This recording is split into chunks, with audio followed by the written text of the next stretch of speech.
C'est l'exercice 4 de la série 3 que je vous ai déjà donné à faire comme un homework. Alors là, il s'agit d'une entreprise qui dispose de 5 nouveaux postes au recrutement interne, P1, P2, P3, P4 et P5. Donc, ce sont 5 postes et dispose aussi de 5 candidats qu'on va les appeler par la suite C1, C2 jusqu'à C5. Chacun de ces 5 candidats peut obtenir un poste selon ses compétences. D'accord. Ce que vous voyez sur le slide ici, ce sont les candidats avec les postes pour lesquels ils peuvent postuler.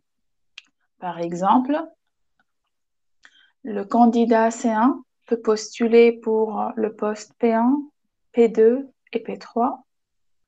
Le candidat C2 peut postuler pour le poste P1, P3 et ainsi de suite. D'accord. Alors, là, on cherche à déterminer le nombre maximal de postes remplis. Donc, avant de faire une modélisation et de passer à résoudre le problème à travers un graphe, observez bien les données et dites-moi, est-ce qu'on peut avoir 5 postes remplis, puisqu'on a 5 postes et 5 candidats. Est-ce qu'on peut affecter à chaque candidat un poste? Dites-moi.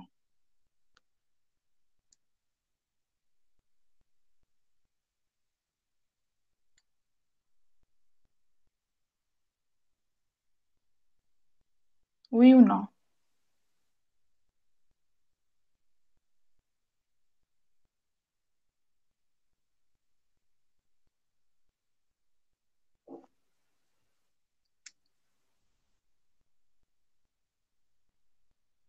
Est-ce que vous êtes là?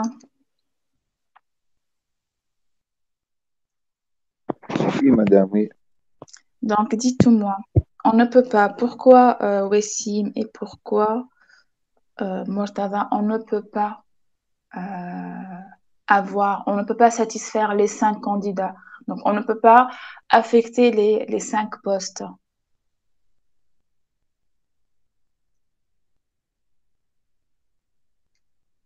Donc là, pour le observer, ces deux postes, les deux postes P4 et P5, les deux ne peuvent être attribués qu'au candidat C3.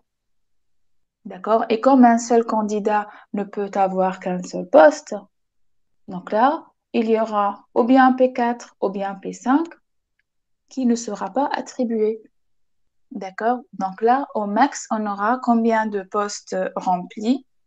4 postes. 4 postes remplis. Donc, vous voyez, là, vous avez une connaissance à l'avance sur le résultat attendu. Donc, le nombre maximal de postes remplis, il sera inférieur ou égal à 4.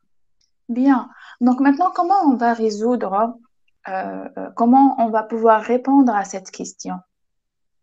Le nombre maximal de postes à remplir. À travers quoi on va répondre à la question?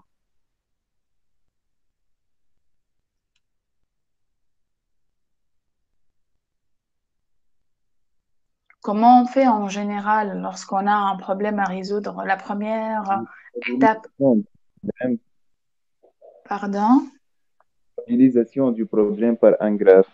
la modélisation du problème par un graphe. Donc là, euh, bon, alors là, on va répondre à la question. Donc c'est l'exercice 4. Et on va commencer par une modélisation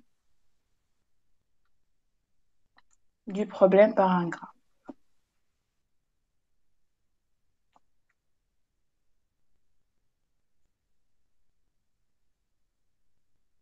Alors, donnez-moi les sommets du graphe. Les C et les P. Les C et les P. Donc là, je vais mettre les sommets sont les postes plus les candidats, Plus sommet candi- source et sommet. d'accord, donc plus les candidats, plus deux sommets qui sont source et puis. Alors pourquoi source et puis? C'est pour avoir un réseau de transport. D'accord? Bien. Alors là, je vais commencer donc là, on va compléter par la suite ici les arcs. Je vais les compléter par la suite. D'accord? Bien. Donc là, je vais mettre P1, P2, P3,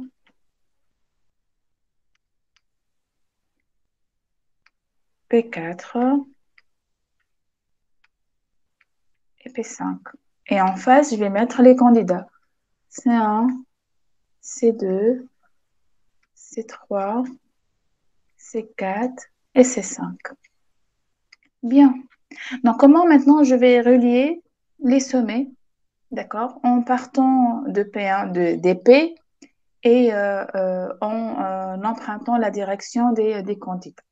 Donc là, je dois revenir sur l'énoncé. Donc, un sommet P1, je vais le relier à quel candidat? Où est-ce que vous voyez le P1? C1, C2 et C4. Donc, P1, P1 et P1. Donc, le poste P1 peut être attribué à C1, à C2 ou à C4. Donc, je reviens ici. Donc, C1, C2 et C4. Très bien. P2 maintenant. Donc, le P2, je le vois ici. C1, C3 et C5. C1, C3 et C5. Donc, C1, C3 et C5. Le P3 maintenant. Le P3, il est présent partout.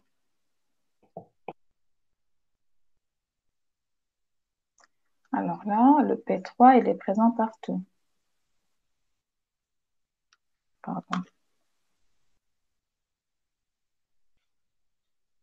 Je pense que ce n'est pas un poste qui est très compliqué puisque tout le monde a la compétence, les compétences demandées par P3.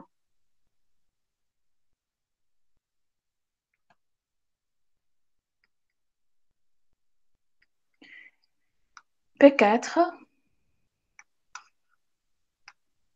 P4, je le vois qu'ici, et P5, pareil. D'accord? Donc P4 et P5 seront connectés à C3.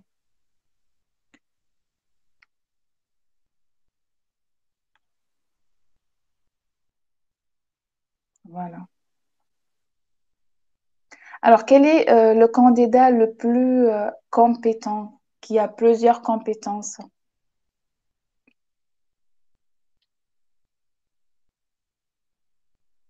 C3. C'est C3. Et quel est le poste qui est le plus facile à avoir? P5 et P4. Ben non. Pourquoi C'est le P3. Regardez, le P3, il est connecté à tout le monde. Donc, c'est un poste qui ne demande pas des compétences spécifiques, donc des compétences que vous pouvez les trouver chez les 5 candidats. D'accord? Peut-être une assistante ou bien quelque chose qui ne demande pas des compétences spécifiques. D'accord? Par contre, pour P4, non, pour P4, ça demande des compétences très pointues que nous trouvons chez C3 seulement. Et pareil pour P5. D'accord? Bien aussi. Bien, donc là, ce qu'on a donné, ce sont des sommets intermédiaires. Là, je vais les appeler donc sommets intermédiaires. Il nous reste maintenant, pour compléter notre réseau de transport, il nous reste la source et le puits. D'accord? Donc, on va rajouter deux sommets fictifs et c'est à vous de me donner la signification de chaque sommet. Donc là, je vais rajouter le sommet que je vais appeler S ou source, que je vais connecter aux 5 postes.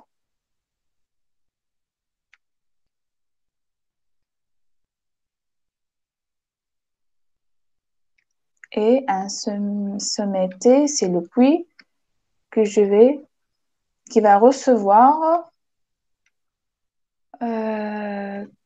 alors je ne vais pas dire le mot, c'est à vous de le déterminer. Donc S, ça sera quoi? Et P, ça va définir quoi?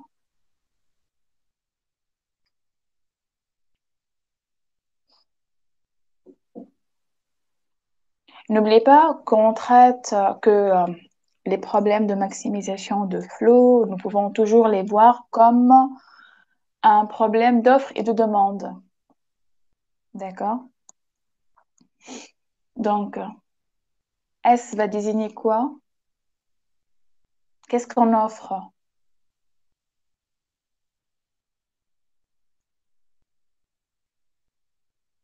On offre des postes. On offre des postes. Donc là, les postes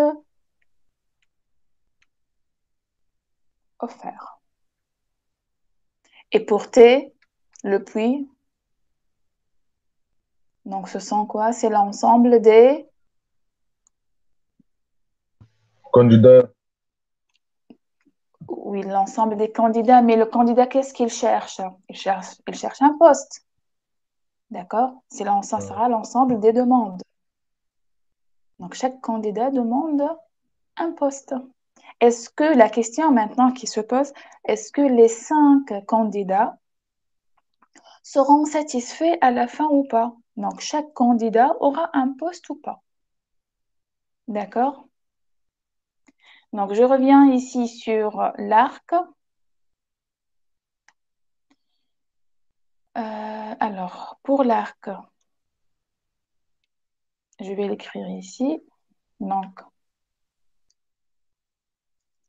pour les arcs, là, je vais mettre les arcs des sommets intermédiaires. Hein.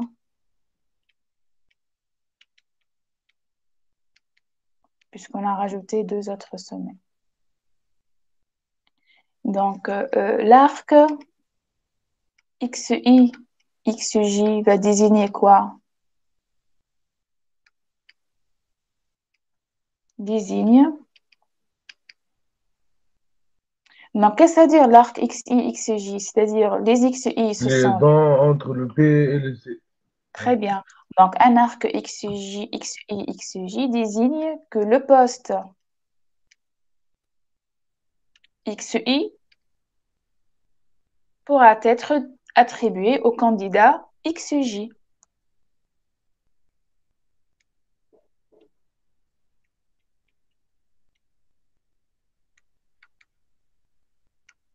Candidat XJ.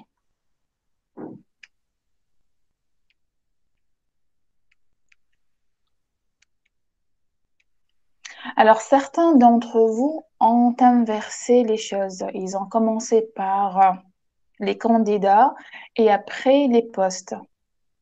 D'accord? Donc, pour ce problème, il n'y a pas de problème pour inverser. Donc, il suffit juste ici de désigner la signification de l'arc des arcs des sommets intermédiaires. Donc, dans ce cas, on ne peut pas dire que le poste XI pourra être attribué au candidat XJ. Donc là, on va voir le problème autrement. Donc, le candidat XI pourra postuler pour le poste XJ. Donc, il suffit de juste bien définir les choses, mais ça reste correct. Est-ce que c'est clair? Donc, pour ce contexte-là, vous pouvez inverser. Vous pouvez commencer par C1. Par exemple, le C1, c'est un candidat qui peut postuler pour P1, P2 et P3. Donc, puisque je vais commencer par les C, donc un arc de XY à XJ va désigner que le candidat XY pourra postuler pour le poste XJ. Est-ce que c'est clair? Oui ou non? Oui, madame. Donc c'est bon. Maintenant, on a trouvé notre réseau de transport. Qu'est-ce qu'on doit déterminer? Donc, la question était de déterminer le nombre maximal de postes remplis.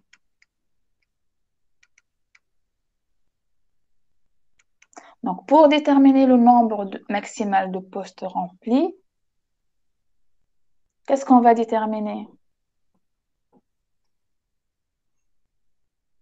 On va faire quoi?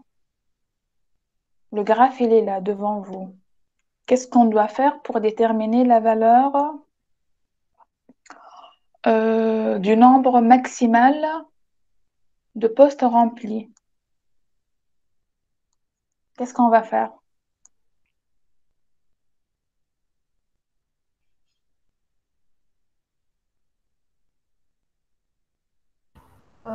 On va faire les étapes du flot maximal. Donc, on va maximiser le flot qui va circuler sur ce réseau qu'on vient de déterminer. Est-ce que vous êtes tous d'accord?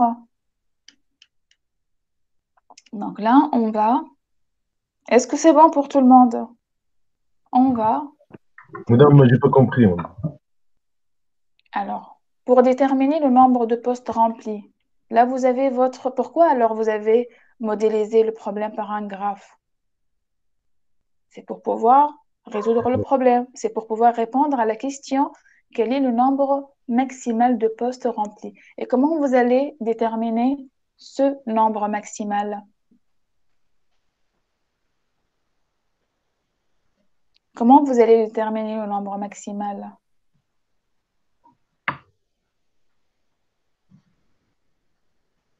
Dites-moi. Chaque poste, madame, il y a un candidat. Oui, est-ce que vous allez le déterminer de façon aléatoire ou bien de Non, façon intuitive? par Comment alors? augmenter, par le graphe, Par le graphe. Et comment vous allez le déterminer? Il s'agit ici de par quel augmenter. problème de la théorie des graphes? Il s'agit de quel problème de la théorie des graphes? On a vu trois.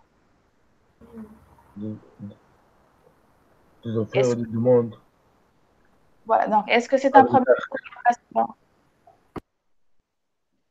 Est-ce que c'est un problème de coloration? Non, Est-ce que c'est un problème de recherche de plus court chemin? non, madame. Est-ce que c'est un problème de maximisation de flot? Ah, d'accord. Répondez, est-ce que c'est un problème de maximisation de Oui, flot? oui. De toute façon, on est dans le contexte de la maximisation de flot. Donc là, je vais aller doucement et je vais essayer à chaque fois de rappeler les choses, d'accord? Puisque c'est une séance de révision, si vous voulez. Donc, on va maximiser le flot circulant sur le réseau de transport qu'on vient de déterminer.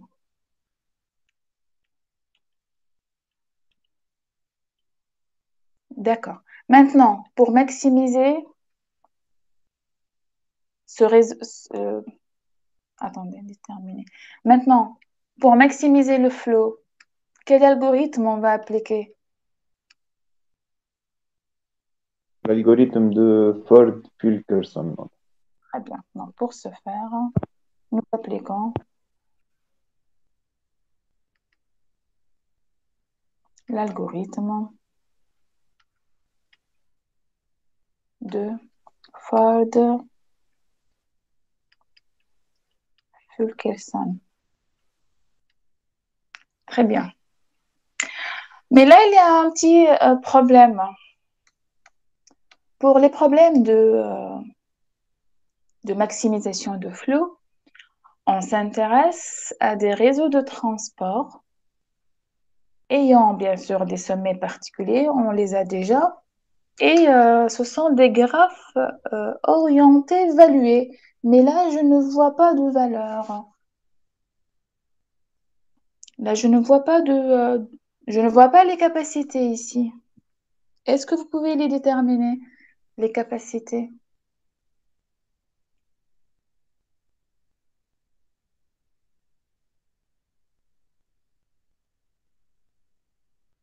Madame, chaque client doit avoir un poste, donc le poids doit être 1 pour tout. Est-ce que vous êtes d'accord? Oui. Oui, Donc, pour moi, oui. chaque candidat ne peut avoir qu'un seul poste. Donc là, les liens intermédiaires seront de capacité maximale égale à 1. Et donc, ça sera aussi pareil pour les autres arcs, puisque là, de S, donc on a combien de postes P1? Un seul poste de P1. Un seul poste. Donc là, je vais les mettre en rouge. Un seul poste P1, un seul poste P2, un seul poste P3, un seul poste P4 et un seul poste P5. D'accord? Maintenant, le candidat, c'est 1. Ou bien il va avoir le poste P1, ou bien, euh, attendez. Donc, c'est 1. Il peut avoir ou bien le poste P1, ou bien le poste P2, ou bien le poste P3. Donc, les capacités des arcs P1, C1, P2, C1 et P3, C1 vont être unités. Pareil pour C2. C2 ne peut avoir qu'un seul poste, donc ou bien P1 ou bien P3, et ainsi de suite. Donc, tous les arcs seront unités. Pour les demandes, C1 n'aura qu'un seul poste, C2 n'aura qu'un seul poste, et ainsi de suite. D'accord? Donc, tous les arcs sont de capacité unité. Est-ce que vous êtes tous d'accord? Oui. Donc, on va rajouter cette information. Là, on a donné la signification ici des arcs. Donc là, je rajoute tous les arcs du graphe sont de capacité unité. Pourquoi? On va dire pourquoi. Chaque candidat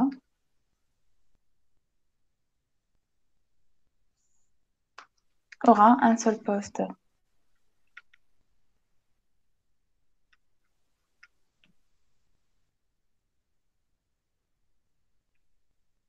Et avec ça, je vais rajouter, on a un seul poste, donc, pour les différents postes, on propose un seul. C'est-à-dire, on a un seul P1, on a un seul P2. D'accord? Donc là, je vais modifier ça. Je vais mettre pour chaque poste,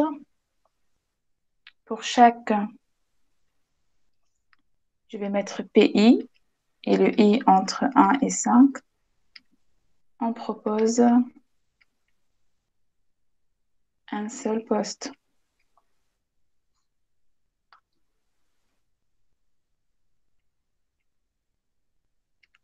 Donc, les deux informations qu'on vient de donner impliquent que tous les arcs seront unités. Donc, on a un seul poste P1, donc sa capacité c'est 1, un seul P2, et ainsi de suite. Et avec l'information que chaque candidat aura un seul poste, donc là, c'est bon, tous les arcs sont unités. Est-ce qu'on a tout donné maintenant pour pouvoir appliquer l'algorithme de Ford-Fulkerson? Oui ou non? Oui, Donc oui, on va se lancer maintenant sur l'application de l'algorithme sur le graphe. Donc je vais revenir ici pour me servir de ce graphe que j'ai donné sur le slide de l'exercice 4. Donc là, vous pouvez faire une petite rotation du graphe pour trouver ce qu'on a obtenu. D'accord? Alors, là, on va commencer par un flot qui est nul ou non. Donc là, on va appliquer l'algorithme de Fortune-Cresson. On va devoir commencer par une valeur. Attendez, je change de couleur.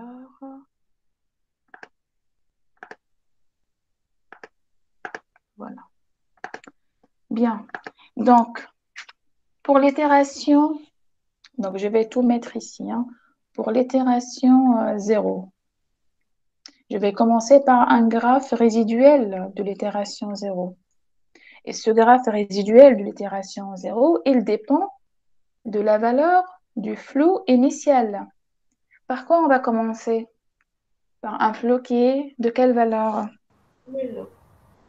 Donc là, on va commencer par un flot nul. D'accord? Alors ensuite, qu'est-ce qu'on va faire? on va chercher un chemin augmentant de S vers T. Très bien. Là, je vais mettre un chemin augmentant.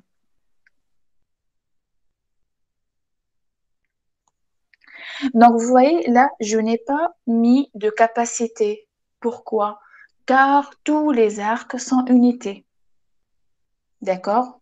Est-ce que je dois le noter ou bien c'est bon pour vous? Oui, c'est bon. Bien. Donc là, vous allez me donner un chemin augmentant de S vers T. C1 et T. S, P1, P1, C1, T. C1 et T. Bien. Donnez-moi la capacité résiduelle de ce chemin. C'est un. Donc, ça sera le min de 1 et 1. Ça sera 1. La mise à jour du flow maintenant. Égal à 1. Égale à 1. Très bien. Donc, suivez-moi, s'il vous plaît. Donc là, c'est le graphe résiduel. Je vais mettre ici graphe résiduel de l'itération 0. D'accord?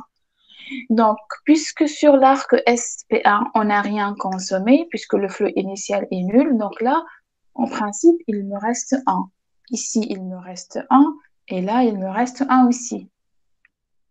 Lorsque je vais emprunter ce chemin, et je vais mettre à jour mon graphe résiduel, là, je vais remplacer le 1 par 0, puisque j'ai consommé cette, cette unité de flot. Je l'ai consommée. Et je vais rajouter un arc fictif pour dire que j'ai fait passer sur SP1 une seule unité de flot. Pour P1, c'est un pareil. Donc, je vais consommer cette unité de flot et je vais rajouter un arc fictif de valeur unité.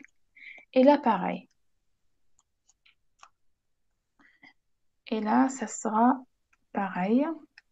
Je vais mettre ici 0 et là, c'est 1.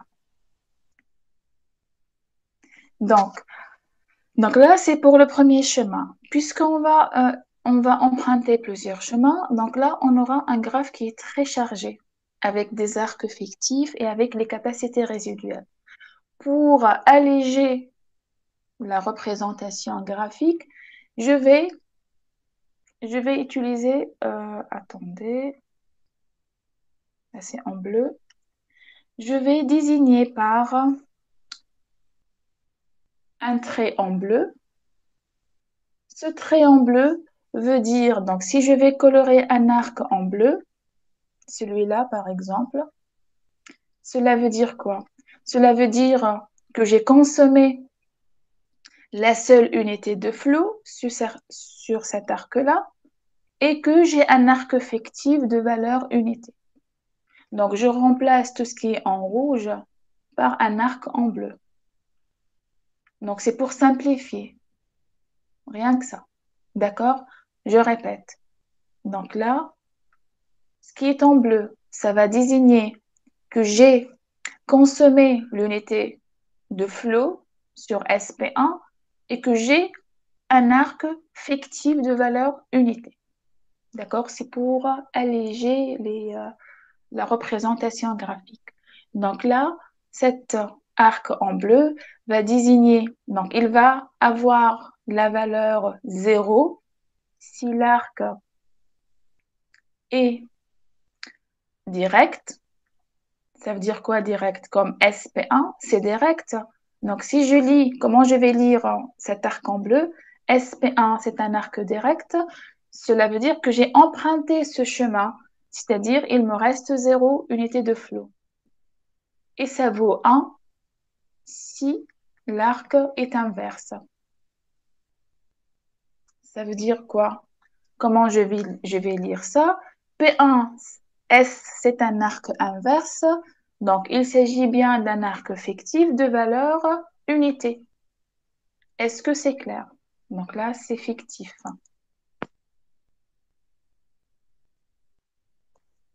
C'est juste pour alléger la représentation. Est-ce que c'est clair? Oui, madame. Pour tout le monde? Donc là, je vais remplacer ce qu'on vient de faire par des chemins en bleu. Donc cela veut dire que j'ai consommé mon unité de flot et là j'ai un arc fictif de valeur unité. Pareil ici et pareil là. D'accord? Donc là je vais mettre la capacité égale 0 ou bien le poids je vais mettre peut-être le coût. Voilà. Donc le coût c'est 0 si l'arc est direct, 1 si l'arc est inverse, si c'est un arc fictif. Donc le premier chemin il est tracé en bleu. D'accord? Je passe maintenant à la deuxième itération. J'efface tout ça. Et on va regarder l'itération 2. Itération 1 plutôt. Donc le phi 1, c'est 1. Alors donnez-moi un chemin augmentant. SP3, c'est 2T. SP2. SP3, c'est 2T. Alors, essayez toujours de terminer les chemins en se basant sur une recherche en profondeur. Donc là, le S, le sommet, admet plusieurs successeurs, P1, P2, P3, P4 et P5. Pour une recherche en profondeur, on va d'abord regarder le premier successeur, c'est SP1, C1, T. Ensuite, je reviens sur C1. Le C1 n'admet pas d'autres successeurs, donc je remonte. Le P1 admet d'autres successeurs, mais c'est bon, je ne peux pas utiliser ce chemin-là puisque cet arc, il est déjà saturé. Donc, je remonte encore à S. Ensuite, de S, je vais aller à P2. D'accord? Essayez toujours, pour mieux s'organiser, essayez toujours de suivre cette recherche en profondeur. D'accord? Donc, donnez-moi un chemin augmentant. SP2, c'est 3T. C'est 3T, très bien.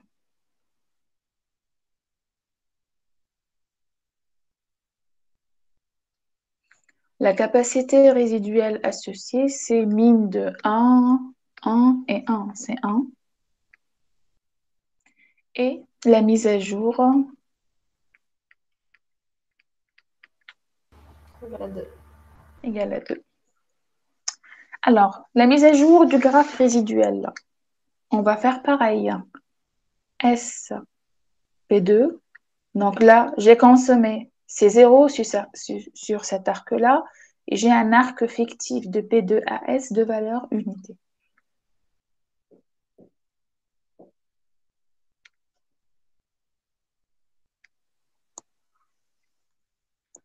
Ensuite, itération 2.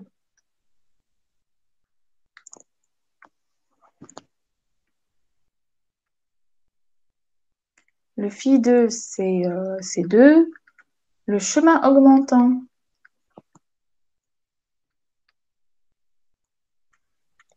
SP3, C2, T. Très bien. S, P3, C2 et T. La capacité résiduelle,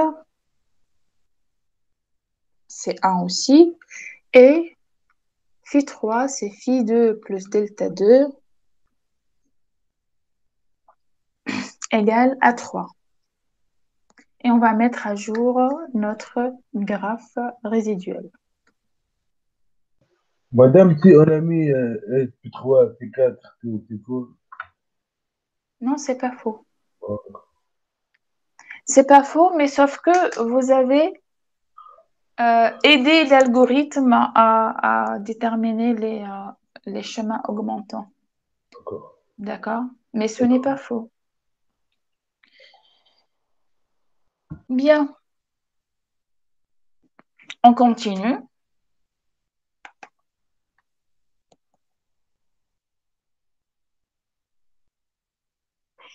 Alors, on continue. Alors, est-ce que vous voyez encore des chemins augmentants? Non, Donc, pas de chemin augmentant? On Oui. va vérifier ensemble. Donc là, si je vais faire SP4, P4C3, après je me bloque car C3T est saturé. Si je fais SP5C3, je me bloque après car C3T est saturé. Donc, on n'a plus de chemin augmentant. On va regarder les chaînes améliorantes. Est-ce que vous voyez une chaîne améliorante? Oui. Oui. Laquelle? SP4, C3, T. Mhm. Donc, SP4, Alors, P2. attendez, je vais changer de couleur pour vous suivre. Alors, en jaune, donc dites-moi. SP4, C3T. C3T, c'est pas possible. C3T, c'est saturé. Le chemin SP2, C3T, on va améliorer donc On va rediriger le flot sur P2, C3. Donc, lorsqu'on parle d'une chaîne améliorante, c'est là, derrière, il y a une redirection du flot. Il y a une correction. D'accord? Pour les chemins augmentants, ce sont des chemins directs, comme par exemple SP2, C3T. C'est un chemin direct. On suit le sens de l'orientation. Pour une chaîne améliorante, pourquoi on l'appelle améliorante? Parce qu'on va améliorer le flot et donc on va devoir rediriger le flot pour pouvoir augmenter sa valeur. D'accord? Donc, ce qui sera représenté en jaune, c'est une chaîne améliorante. Donc, lorsqu'on parle de chaîne, on ignore l'orientation. D'accord? Alors, ce n'est pas aléatoirement qu'on va orienter l'orientation, mais on va pouvoir utiliser les arcs fictifs. Donc, lorsqu'on dit j'ignore l'orientation, cela ne veut pas dire que je peux emprunter ces 3 P5. Donc là, je n'ai rien sur ces 3 P5. Je n'ai pas consommé des unités de flux pour pouvoir les remettre par la suite. Donc, je ne peux pas emprunter ces 3 P5. D'accord? Le seul arc fictif que je peux emprunter, c'est C3, P2. Car sur P2, C3, j'ai déjà consommé une unité de flot. Donc là, je peux la remettre. Est-ce que c'est clair? Oui. Donc là, je vais aller de C3 à P2 et ensuite, ben, je suis allée. Donc là, le fait de revenir veut dire que j'ai remis ce que j'ai déjà consommé. Pourquoi je l'ai remis? Pour pouvoir le redistribuer. Donc l'unité de flux qui était sur P2, C3, je vais modifier son parcours. Je vais la distribuer sur C'est donc. P2, C5. D'accord? Et de C5, je peux aller à T. Est-ce que c'est clair pour tout le monde?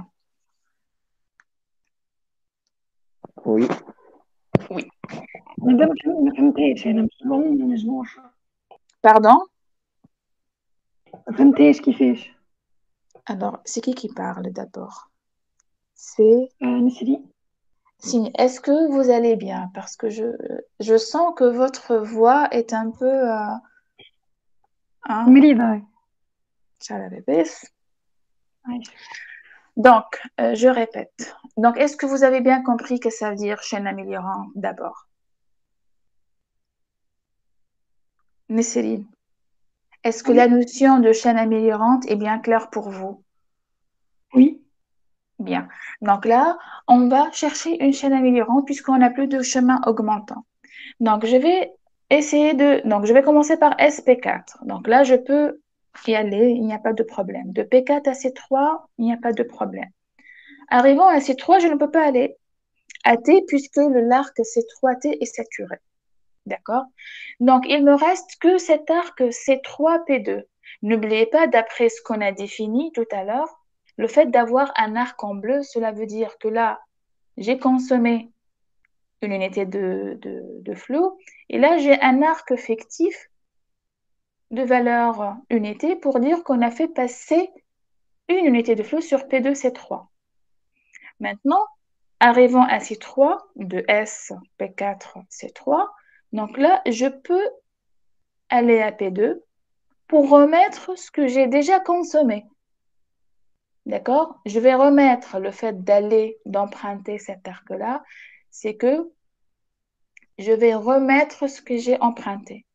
D'accord, je l'ai remis, mais pour quel objectif?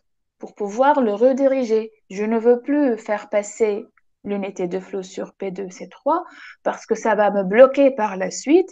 Je vais faire passer cette unité de flot sur P2C5. Donc, arrivant à P2, donc là, j'ai le choix. Ou bien je vais revenir sur S, ça n'a pas de sens, ou bien je peux aller vers C5. Et c'est ça ce qu'on va utiliser. D'accord? Car je cherche un chemin à S. Arrivant à C5, je peux aller à T. D'accord? D'accord, bon, merci. Je vous en prie. Donc, tout ce qui est en jaune, c'est une chaîne améliorante. Je vais garder cette couleur pour dire que c'est une chaîne améliorante, mais n'oubliez pas qu'on a utilisé la couleur bleue pour dire qu'on a consommé des unités de flot. Donc là, je vais faire SP4, P4, C3. Je vais consommer l'unité de flot sur P2, C5 et sur C5, T. Et qu'est-ce qu'on va faire pour C3P2 puisque je vais remettre l'unité de flot? Donc, en termes de couleur, qu'est-ce que je dois faire? Dites-moi. En termes de couleur, qu'est-ce que je vais faire?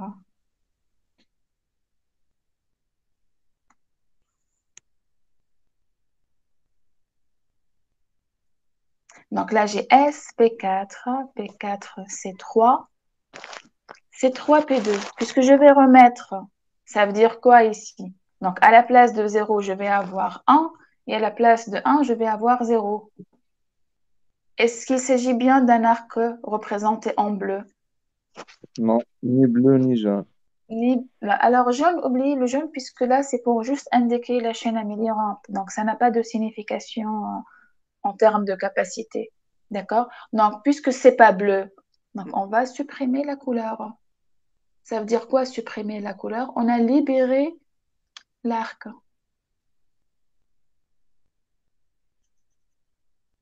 Est-ce que c'est clair? On l'a libéré. C'est clair ou pas? Oui, c'est clair. Pour tout le monde?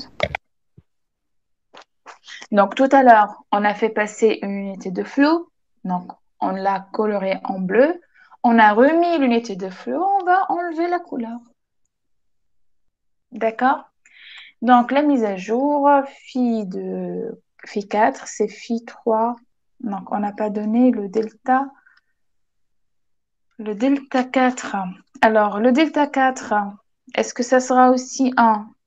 Donc, ça sera mine de 1, 1, 1, 1 et 1. Pareil, donc ça sera 1. Et le phi 4, ça sera phi 3. Là, c'est 3. Phi 3 plus delta 3, ça nous donne 4. Est-ce que ça sera le flot maximal? Oui ou non? Oui. Oui, madame. Oui. Oui. Alors, oui, car on a déjà cette information à l'avance. D'accord? Mais on doit continuer pour vérifier. D'accord? On sait très bien que le nombre maximal, c'est inférieur ou égal à 4, mais on doit le vérifier. D'accord? Donc là, je vais effacer ça. Et on va essayer de regarder si on a encore des chaînes améliorantes. Donc, itération 4. Le flot fait 4, c'est 4. Pas de chemin augmentant. Alors, chaîne améliorante. Alors, il me reste que SP5 à explorer ou bien dont la capacité n'est pas encore exploitée. SP5, P5 à C3, c'est faisable. Arrivant à C3, je me bloque. Est-ce que je peux revenir sur P2? Dites-moi. Non. Non, Non, donc madame. là, on n'a rien consommé. Est-ce que je peux revenir à P5?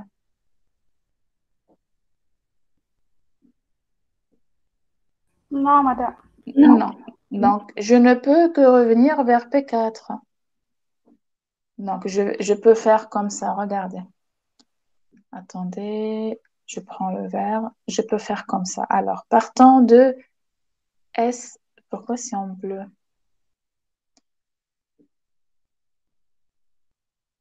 Donc, partant de S à P5.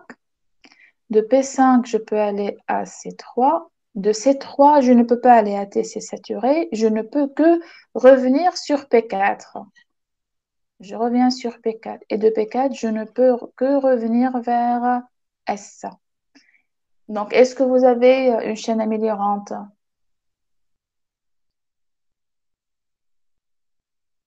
Non. Non, puisque de S, je ne peux pas aller à T, je ne peux que revenir à S. Donc, pas de chaîne améliorante. Et donc là, fin de l'algorithme. Et donc, le flot max n'est autre que 4. Est-ce que c'est clair? 4 qui correspond à phi 4, bien sûr. C'est bon? Donc, sur votre classroom, je vous ai rajouté une autre question. C'est de déterminer l'affectation des postes. Quel candidat a eu quel poste? D'accord? Ou bien quel poste a été attribué à quel candidat? Donc, on va effacer tout ça. Donc là, on a bien 4 postes. Bien, donc allons-y. Dites-moi, le poste P1, il a été attribué à quel candidat? Candidat 1. C1. Donc le P1, il a été attribué à C1. P2, C'est ça. à C5. Est-ce que vous êtes d'accord les autres? Donc le P2, il faut juste regarder les postes sont connectés à quel candidat? Le P3, C'est 2. c'est C2. Et le P4,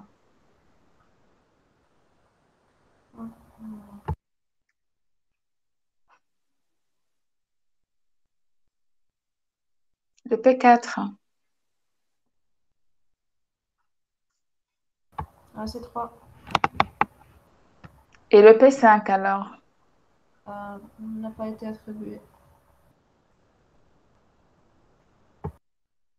Attendez. Donc là, je dois effacer ce qui est en vert pour mieux comprendre les choses. Attendez. Hop.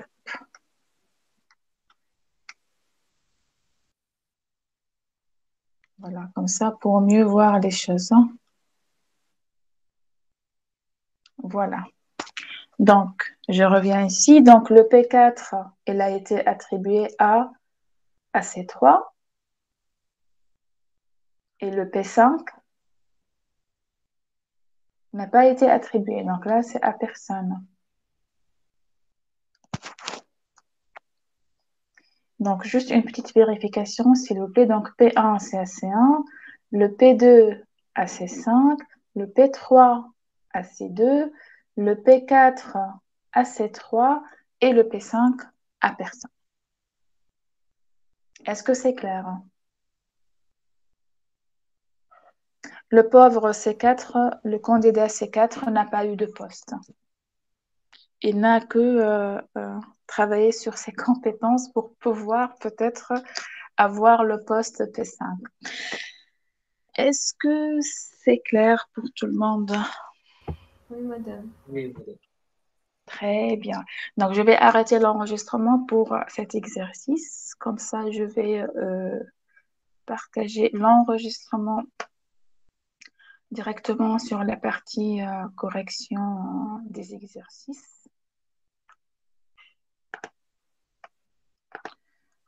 Est-ce que vous avez des questions?